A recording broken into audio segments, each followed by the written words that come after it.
Hello, what's up, guys? Welcome back to the episode. Welcome back to this video. So, on these videos, on today's tutorials, we are going to learn about creating a slab depression. So, what do you mean by slab depression? So, in other means, a floor slab depression are required in a specific area or a rooms for a purpose for providing slope in floors in order to direct water into the hot drain. So let me read it again. A floor slab depression are required in a specific area or rooms for the purpose of providing a slope in floors in order to direct water into the drain. So the main purpose of recreating this slab depression in another way is to create a space for slopes in the floor, or let's say a void in the floor.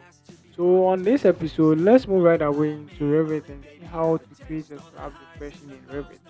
So I'll use my new template from here, the metric template. This is a structural metric template, and I'll do OK from here.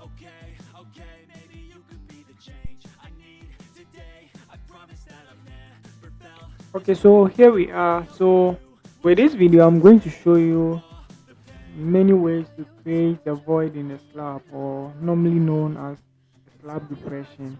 This is not really a void that will cut through the slab, but this is going to be um, a semi void in the slab. So we come to our level one as you normally do, and I'll come to my structure tab and I'll pick floor.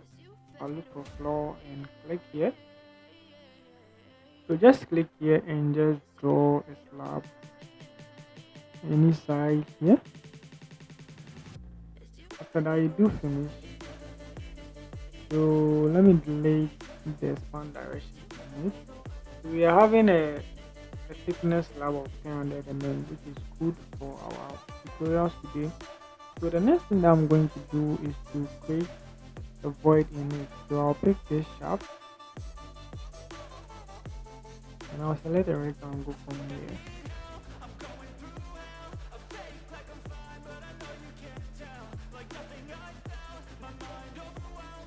So when I come into the 3D, you can see there is, let me change it to shaded. There is a hole cut in our slab. What I'm going to do next is to reduce this one to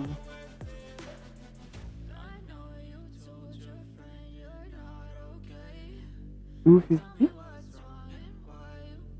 and this one to 600.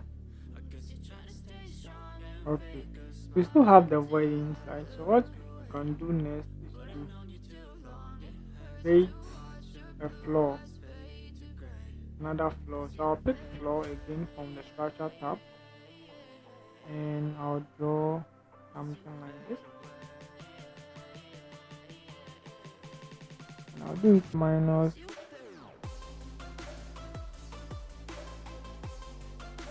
50.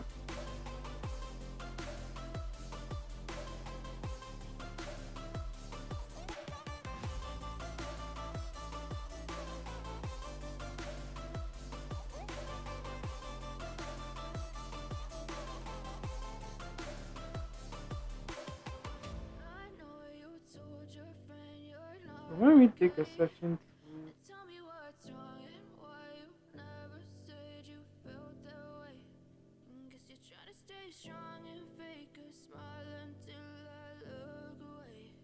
and move it up.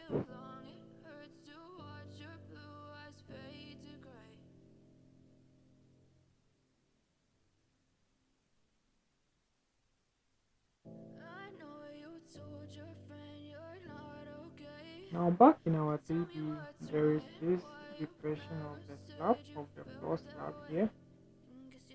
I can still select my, do it 150 or let's say 100 mm. Go back to the session.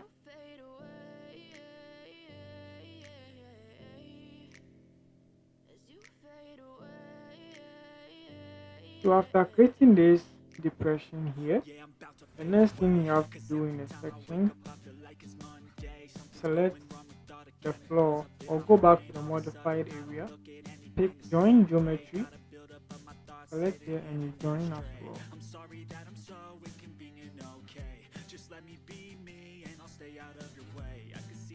Again, you can select the slab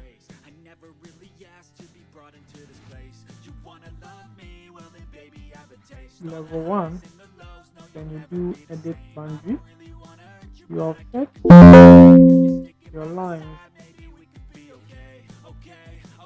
by 300 mm.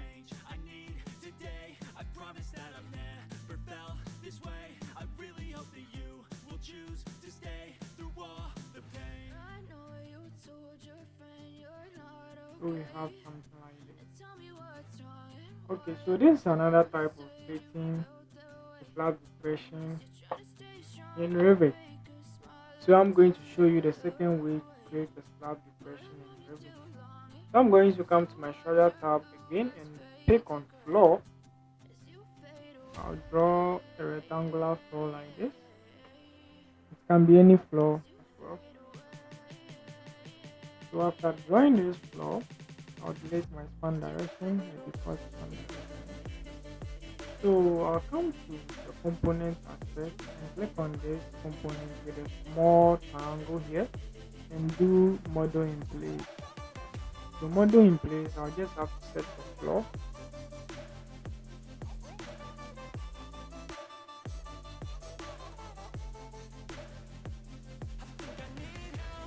Click on OK, click on OK from here. When you do depression,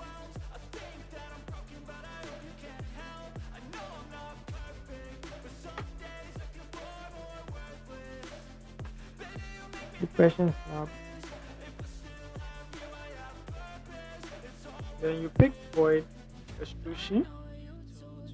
So the next thing you have to do is to pick on work plane. So I'll click on the work plane and pick a plane. I'll select the surface of the slab. This is the top surface of the slab. And I'll pick on the rectangle section. Draw a void up like this.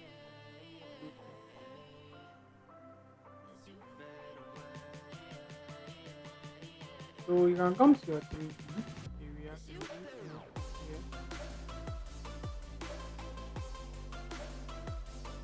Select your void here.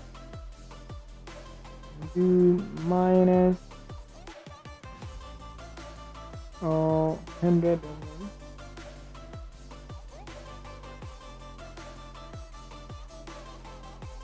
Minus 100.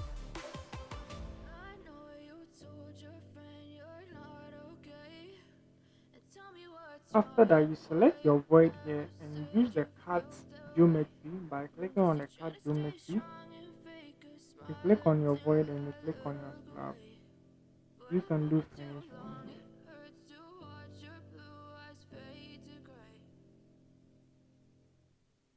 So this is another way to create a slab depression in Revit. I hope you enjoyed the video. Thanks for purchasing this video. Thanks for watching this video. See you in the next video. Peace, shalom, bye.